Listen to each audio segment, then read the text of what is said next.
और दोस्तों, आप सबका मेरे इस चैनल पर स्वागत है और मेरे इस वीडियो में भी स्वागत है। आज का जो विषय है वीडियो का अत्यंत महत्वपूर्ण है, बौद्ध धर्म के मूल तत्व। तो बौद्ध धर्म के मूल तत्व क्या है, इस पर हम इस वीडियो में एक विस्तृत चर्चा करने वाले हैं। तो stay tune for this video till the end. Watch full video and meanwhile subscribe the channel, like the video, comment in the comment section and ask the relevant question. तो दोस्तों, बौद्ध धर्म क्या है? बौद्ध धर्म क्या है,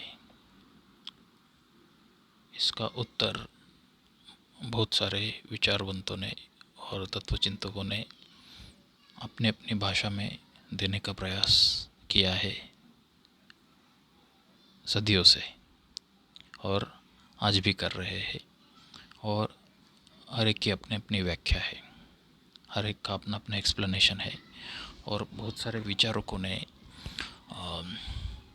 उस तत्व ज्ञान में एडिशन भी किया है, कुछ चीज़ें ऐड भी की है, और यह धम्म में अलाउड है। दुनिया में शायद अकेला यह धर्म होगा जिसमें चीज़ें ऐड करना, जिसे हम कानून की भाषा में अमेंडमेंट कह सकते हैं, वैसा बौद्ध धम्म में भी है। मतलब बौद्ध धम्म का जो महत्वपूर्ण सिद्धांत है, गत्यात्मकवाद, जिसको अंग्रेज़ी में हम वर्ड इन ट्रांजिट कहते हैं, कि यह संसार परिवर्तनशील है। जब से इसकी निर्मित हुई है तब से आज तक ये परिवर्तनशील है, कुछ भी स्थिर नहीं है, हमेशा बदलते रहता है, हमेशा उत्क्रांत होते रहता है या फिर अवनत होते रहता है। कुछ चीज़ें उत्क्रांत होती है, कुछ चीज़ें अवनत होती है, पर चीज़ें स्थिर नहीं रहती। तो इसलिए काल सुसंगत आचरण आपका होना चाहिए, और इसलिए जैसे जैसे ज़माना बदलेगा, युग बदलेगा, समय बदलेगा, स्थान बदलेगा, उस हिसाब से नियमों में बदल करने की अनुमति एक ही तत्व ज्ञान में है। दुनिया के जो प्राचीन जो तत्व ज्ञान है उनमें, उसका नाम है बौद्ध धम्म। तो यह जो धम्म है, इसके कुछ पंथ भी है, जैसे कि महायान, हीनयान, वज्रयान, तंत्रयान। और अभी जो महाराष्ट्र में हम जो देखते हैं, यूपी में, महाराष्ट्र में और कुछ भारत के कुछ भूभाग में, जैसे भीमयान बुद्धिज़्म कहते हैं, जैसे नवायन बुद्धिज़्म भी कहा जाता है। तो ये बुद्धिज़्म के प्रमुख प्रकार है, जिसके ऊपर चर्चा होती है। और वैसे संप्रदाय बहुत सारे हैं, बौद्ध धर्म सिखाने वाले भी बहुत सारे हैं, जैसे कि निचिरेन बुद्धिज़्म। तो ये निचिरेन क्या है, इसके बारे में भी बहुत सी चर्चाएं होती रहती है। बॉलीवुड के भी कई सितारे उस निचिरेन बुद्धिज़्म के कुछ रूल्स फॉलो करते हैं, उनका पालन करते हैं। तो ये निचिरेन देखकर मुझे एक ध्यान में आता है कि नॉस्ट्राडेमस की जो प्रोफेसीज है, तो उसमें एक चेरियन ऐसा नाम बार बार आता है। ओके, और उसका अर्थ क्या है क्या नहीं, किसी को अभी तक पूरी तरह से समझ में नहीं आया है एक्चुअली वो है क्या। एक एनाग्राम है, ये कोई कोड वर्ड है, क्या है, या फिर डायरेक्ट वर्ड है। तो इसके बारे में लोग तरह तरह के तर्क लगाते। तो मेरा भी एक तर्क है, ये इस निचिरेन बुद्धिज़्म से निगडित होगा। मतलब जो तृतीय विप्लवी या फिर जो शास्ता, ये मनुष्य के जात का लिबरेशन करने के लिए, मनुष्य जात का लिबरेशन करने के लिए, सभी दुखों से, सभी समस्याओं से, और उनको एक अच्छा तत्व ज्ञान देने के लिए, एक अच्छा संविधान देने के लिए एक महापुरुष पैदा होगा, जिसकी भविष्यवाणियाँ नोस्ट्राडेमस में भी की है।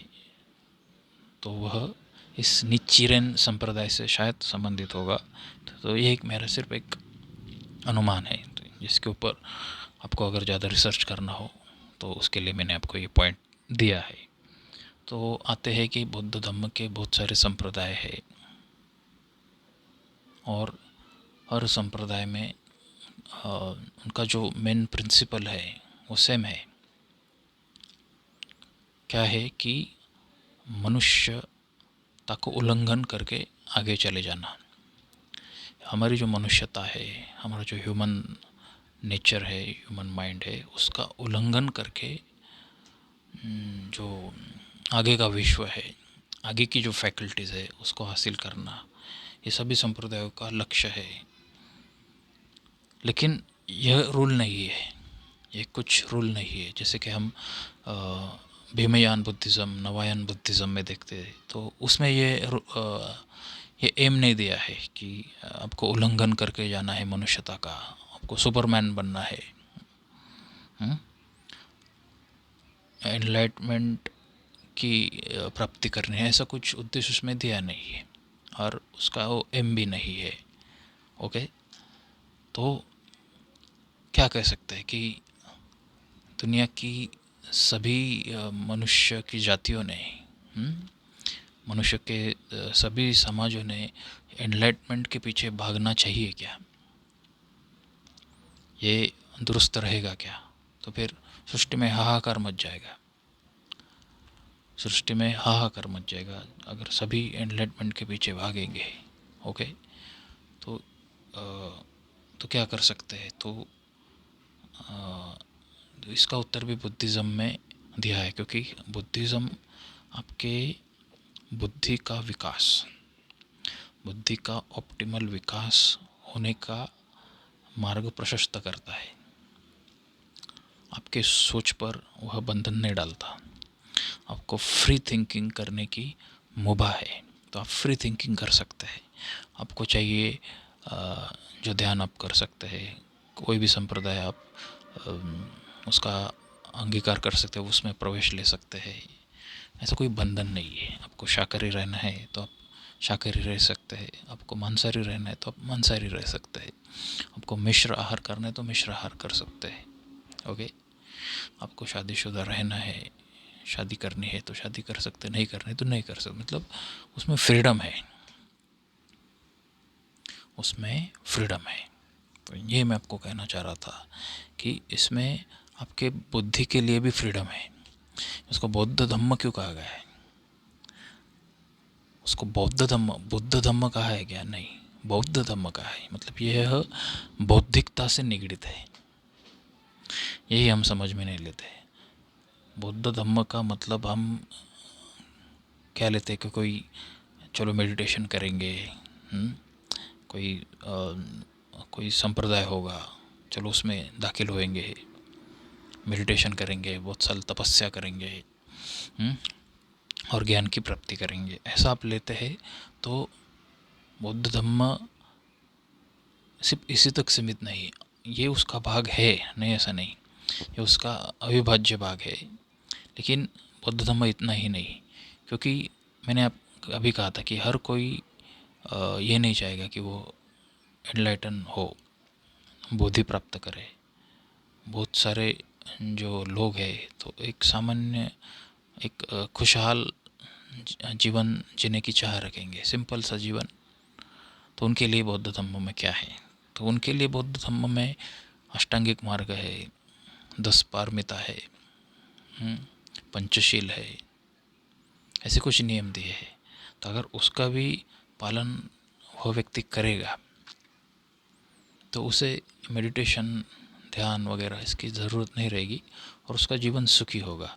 आप सबको याद है कि गौतम बुद्ध जो थे, ओके, एनलाइटमेंट होने से पहले, बोधि प्राप्त होने से पहले, तो वो जब गए जंगल में तब दुनिया की विविध समस्याओं से वे त्रस्त थे।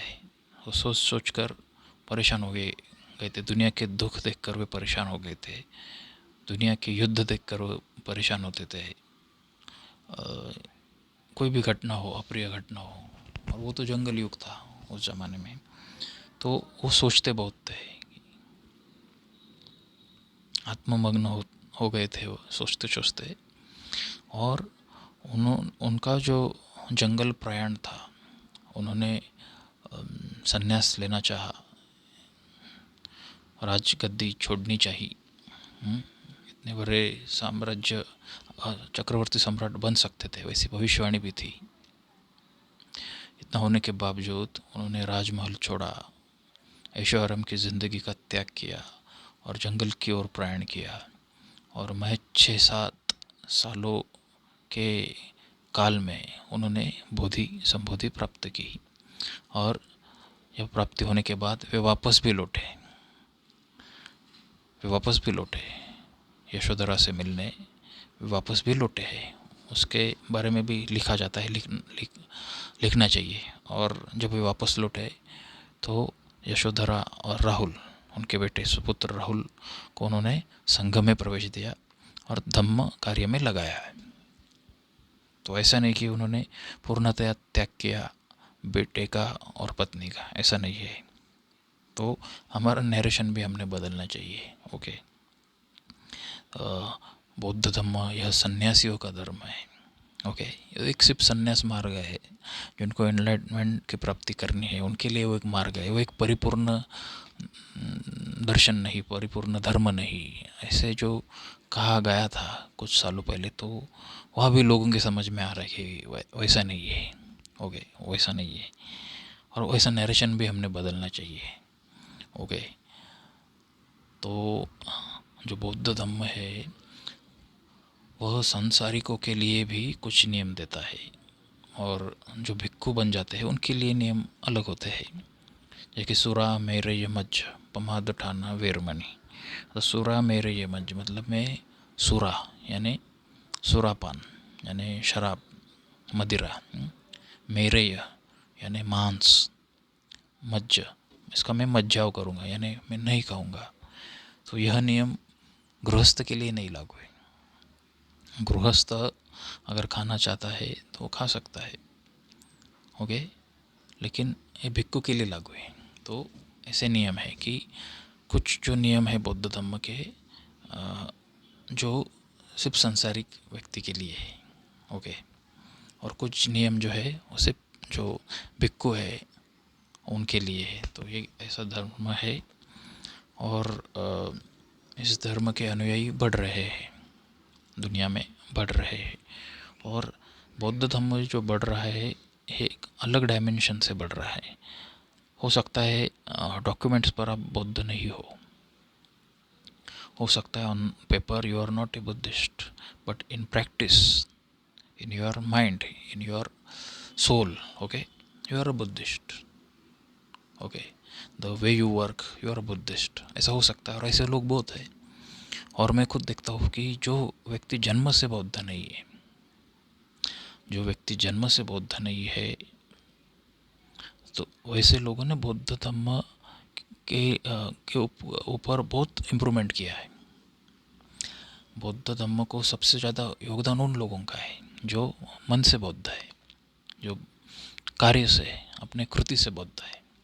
ओके, तो बौद्ध धर्म का सबसे महत्वपूर्ण नियम है कि आपके बुद्धि की धार बढ़ाओ। आपकी बुद्धि की धार बढ़ानी आवश्यक है। जिसकी बुद्धि की धार नहीं बढ़ी है तो उसे बौद्ध धम्म समझ में नहीं आ रहा है, ऐसा हम कहेंगे। तो बुद्धि की धार बढ़ाने के लिए आप क्या कर सकते हैं? क्या मेडिटेशन है एक ही मार्ग है? नहीं। तो सबसे महत्वपूर्ण मार्ग है निरीक्षण। आप निरीक्षण करिए, जो भी घटनाएं घट रही है आसपास उसका निरीक्षण करें। ओके, दो व्यक्ति बात कर रहे हैं, कैसे बात कर रहे हैं उसका निरीक्षण करिए। ओके, समाज में जो जो बुरी घटनाएं होती है, अच्छी घटनाएं होती है, अपराध होते हैं, तो उसका निरीक्षण करिए। आपके खुद के आचरण का निरीक्षण करिए, उसमें क्या खामियां हैं, क्या इम्प्रूवमेंट कर सकते हैं। जैसे हम कहते हैं ना, SWOT एनालिसिस करिए। SWOT, SWOT मतलब आपकी स्ट्रेंथ क्या है वो जानिए, आपका वीकनेस क्या है वो जानिए।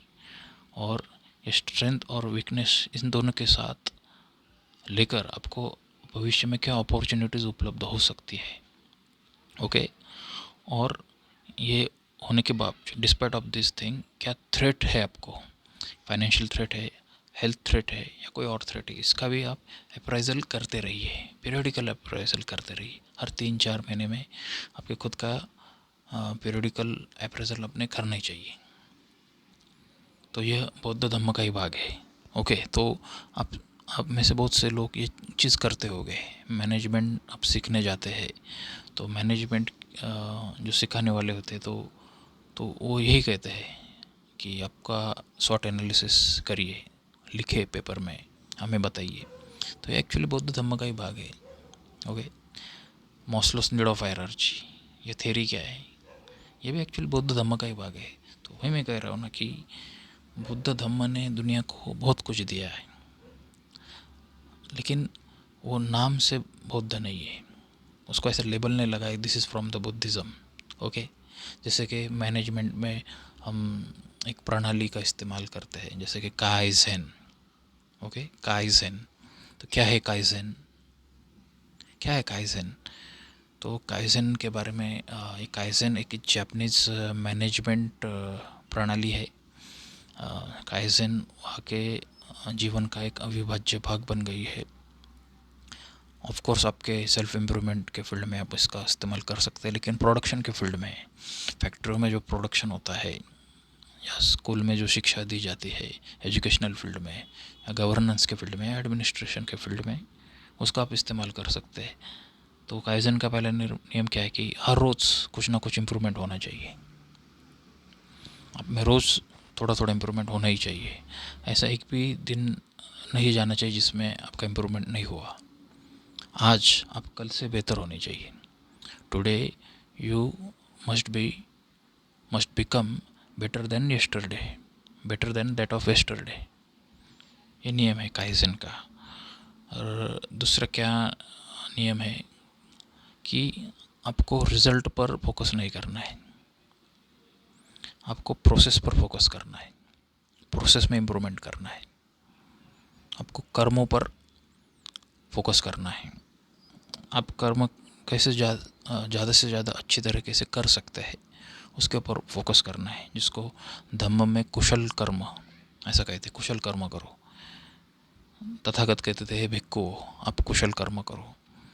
भगवद गीता में जो सिद्धांत है कि कर्मण्येवाधिकारस्ते मा फलेषु कदाचन, मतलब हे अर्जुन, ओके, कर्म करना यह तुम्हारा अधिकार है, अधिकार क्षेत्र में तुम्हारे क्या है, कर्म करना, तुमने फल की चिंता नहीं करनी चाहिए। तो इसका ये क्यों बताया गया है कि आप अगर फल की चिंता करते रहेंगे तो अननेसेसरी टेंशन, अननेसेसरी स्ट्रेस आपके मन में जमा होते रहेगा।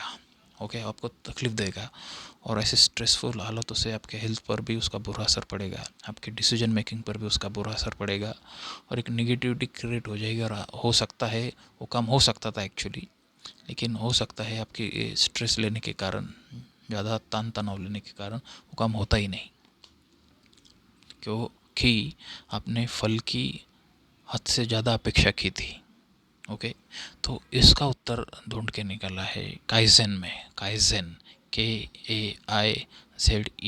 तो काइज़ेन क्या कहता है कि आपको भी फल की अपेक्षा नहीं करनी, मतलब रिज़ल्ट क्या है उसके ऊपर ध्यान नहीं देना है। आपके हाथ में क्या है, प्रोसेस, आपके हाथ में क्या है, कृति, आपके हाथ में क्या है, कर्म। ओके, तो वह कैसे आप ज़्यादा से ज़्यादा अच्छी तरह से कर सकते हैं उसी के ऊपर फोकस करना है और प्रोसेस में इम्प्रूवमेंट करना है, ज़्यादा से ज़्यादा एक्सट्रीम करना है उसमें। प्रोसेस इम्प्रूवमेंट में आपका काम ज़्यादा से ज़्यादा एक्सट्रीम होना चाहिए, एक्सट्रीमली सुपीरियर होना चाहिए और इसी का आपने ख्याल करना चाहिए, तो उसका रिज़ल्ट ऑटोमेटिकली बेटर आएगा। ओके, उसका रिज़ल्ट ऑटोमेटिकली जो आपको चाहिए था आपको सक्सेस मिलेगा। तो ये है काइज़ेन, तो ये बौद्ध धम्म से ही आता है। ओके, तो ऐसी बहुत सारी चीज़ें बौद्ध धम्म में ये आपको सीखने को मिलेगी। दूसरा और एक महत्वपूर्ण नियम ऐसा है जो तथागत भगवान गौतम बुद्ध ने बताया कि आप जैसा सोचते हैं वैसा बनते हैं। As man thinketh so he becomes. Okay, ये इस नाम का एक बहुत फेमस बुक भी है और अभी शायद कॉपीराइट के बाहर होगा वो बुक, तो आप वो फ्रीली आप फ्रीली डाउनलोड कर सकते हैं। तो एज मैन थिंकिथ बुक आपने अवश्य पढ़नी चाहिए, क्योंकि यह बुक भी बुद्ध की शिक्षाओं पर आधारित है। ओके, उस किताब में बुद्ध का कहीं उल्लेख हो ना हो, लेकिन वह किताब बुद्ध का ही धम्म आगे बढ़ा रही है। तो वह किताब आप अवश्य पढ़िए। ओके, और थिंक एंड ग्रो रिच। तो ये थिंक एंड ग्रो रिच ये भी एक फेमस बुक है। तो इसमें भी एक्चुअली क्या क्या है कि बौद्ध धम्म के ही जो तत्व है तो उसको ट्विस्ट किया है समयानुरूप और स्थानानुरूप, क्योंकि किताब अमेरिका में लिखी गई तो वह के कैपिटलिस्टिक माइंडसेट है वहाँ पे। ओके, और स्पर्धात्मक वातावरण है। तो उस वातावरण में जो बदल करने आवश्यक थे उस नियम में, तो उन्होंने वो किया है। और किताब बहुत फेमस है, अवश्य पढ़िए। तो एज मैन थिंकिथ इस किताब में भी बहुत अच्छी तरह से बौद्ध धम्म बताया गया है, हालांकि बौद्ध धम्म का नाम नहीं लिया है। तो बुद्ध ने कहा है कि जैसा आप सोचते हैं वैसा आप बनते हैं। ओके, तो आपकी सोच बहुत महत्वपूर्ण है। ओके, आजकल जो कुछ आध्यात्मिक गुरु जो सिखाते हैं आपको सोचना नहीं चाहिए, एक्सक्यूज मी, ज़्यादा सोचना नहीं चाहिए, ओवर थिंकिंग करनी नहीं चाहिए, यहाँ तक तो ठीक है। लेकिन कुछ गुरु ऐसे है तो वह ये इतना ही बताते आप सोचना ही नहीं चाहिए, विचार शून्य मस्तिष्क बनाओ, विचार शून्य मस्तिष्क बनाओ। अरे बाबा, ये अधर्म है। विचार शून्य मस्तिष्क बनाओ, ये ऐसा कहना ही अधर्म है। प्रकृति ने आपको जो दिमाग दिया है, क्यों दिया है? वो सोचने के लिए दिया है। आप लोगों की सोच क्यों मारना चाहते हैं? अगर आप लोगों की सोच मारेंगे तो सही क्या है, गलत क्या है, योग्य क्या है, अयोग्य क्या है, सच क्या है, झूठ क्या है, दुष्ट क्या है, सुष्ट क्या है, तो कैसे समझेगा आदमी को? विवेक की अगर जागृति आपको करनी है तो आपको सोचना पड़ेगा ही। बिना सोचे आप कैसे क्या इप्सित साध्य कर सकते हैं? तो बौद्ध धम्म ये एक्सट्रीमिज्म मान्य नहीं करता। जिस बौद्ध धम्म की मैं बात कर रहा हूँ, विचारों को एक अनन्य साधारण महत्व बौद्ध धम्म में है। आपके विचार नष्ट होने चाहिए। ऐसे आतंकी विचार, आतंकी बायो टेरर विचार बौद्ध धम्म में नहीं है। लेकिन ये बात सही है कि आपने सोच जो है आपकी वह सटीक होनी चाहिए। ओके, आपकी सोच योग्य होनी चाहिए। और सोच का रूपांतर चिंता में नहीं होना चाहिए। चिंता अलग, चिंतन अलग। ओके, सोच विचार अलग और चिंता अलग। चिंता एक ऐसी स्थिति होती है जिसमें सोच होती है, लेकिन सोच के साथ स्ट्रेस भी होता है, टेंशन भी होता है, कन्फ्यूजन भी होता है। तो वैसा नहीं चाहिए। आपकी सोच शुद्ध चाहिए, पवित्र चाहिए, स्ट्रेट फॉरवर्ड चाहिए, स्ट्रेट ऑन द पॉइंट चाहिए। ज़्यादा उसमें आपको तकलीफ़ नहीं होनी चाहिए। यह महत्वपूर्ण है। अगर वो सोच आपको तकलीफ़ दे रही है आपकी, तो वह अधर्म हो जाता है। हालांकि कुछ हद तक थोड़ी तकलीफ़ हो रही तो वो ठीक है, लेकिन अगर वो ज़्यादा हो रहा है तो अधर्म में जाता है। उसका फ़ायदा नहीं होता है, उसका नुकसान होता है। ओके, तो उस माइंड सेट से अपने बाहर आना चाहिए। ये धम्म सिखाता है, यह है बौद्ध धम्म। तो वो बाहर आने की कला क्या है? तो कहा है सम्यक विचार। कहा है धम्म में सम्यक विचार कि हे उपासकों और भिक्खु, दोनों के लिए नियम है, आपके विचार सम्यक होने चाहिए, ऑन द पॉइंट होने चाहिए। ना ज़्यादा ही सोचे, ना कम सोचे। हालांकि ओवर थिंकिंग की प्रॉब्लम नहीं है। कुछ कुछ ऐसे फील्ड है जहाँ पे ओवर थिंकिंग करना पड़ता है। ओके, तो over thinking is not a disease in it self. कुछ कुछ फील्ड में आवश्यक होता है, कुछ कुछ परिस्थितियों में भी आवश्यक होता है। जैसे कि युद्धजन्य परिस्थिति, तो वहाँ पे वो आवश्यक होता है, लेकिन आमतौर पे वो आवश्यक नहीं है। ओके, क्योंकि बहुत सारे आपके प्रश्नों के उत्तर किताबों में मौजूद ही है पहले से, तो आपको अलग से माथापच्ची करने की उतनी आवश्यकता नहीं है। ओके, तो मैं ये कहना चाह रहा था कि वीडियो थोड़ा सा लंबा हो रहा है, अभी 25 मिनट हो गए, तो क्यों ना इस विषय पर एक मैं सीरीज़ बनाऊँ, बौद्ध धम्म। ओके, आधुनिक बौद्ध धम्म। तो इस वीडियो को मैं अभी रोकता हूँ। टॉपिक बहुत अच्छा चल रहा था, लेकिन ये अगले वीडियो में हम कंटिन्यू करेंगे। और दोस्तों, इस चैनल को ज़्यादा से ज़्यादा सब्सक्राइबर मिलने चाहिए, इसकी कुछ आपने मदद करनी चाहिए, चैनल को बढ़ाओ। क्योंकि मैं देख रहा हूँ कि सब्सक्राइबर, व्यूज़ तो मिलते हैं लेकिन सब्सक्राइबर नहीं मिल रहे, तो सब्सक्राइबर बढ़ाओ। ओके, ये चैनल ग्रो करो। चैनल ग्रो होगा तो मुझे भी इंटरेस्ट आएगा कि मैं भी ऐसे बहुत सारे मटेरियल डालता रहूँगा आपके फ़ायदे के लिए, आपकी मदद के लिए, आपके फ़ायदे के लिए, आपके ज्ञानवर्धन के लिए। ओके, मैं अच्छी अच्छी tips, tricks, thoughts, okay, philosophies, ideologies, tendencies, thinking, okay, opinions, ये डालता रहूँगा। लेकिन आपका सपोर्ट तो चाहिए। ओके, तो वीडियो को अवश्य लाइक करिए, ये थम, ओके, बेल का बटन भी दबाइए और ऑल नोटिफिकेशन ऑप्शन सेलेक्ट करिए। मेरी सब वीडियो देखते जाइए, निश्चित ही आपको उसका फ़ायदा होने वाला है। और कमेंट सेक्शन में रिलेवेंट प्रश्न पूछिए, ना सिर्फ प्रश्न पूछिए, अगर आपको वीडियो पसंद आ रहा हो तो वैसा भी लिखिए, मोटिवेट करिए, आपके मोटिवेशन की ज़रूरत है। ओके, तो hope you will do that, and with this note I would stop this video here. We will meet in next video. Till then, Jai Hind, Vande Mataram.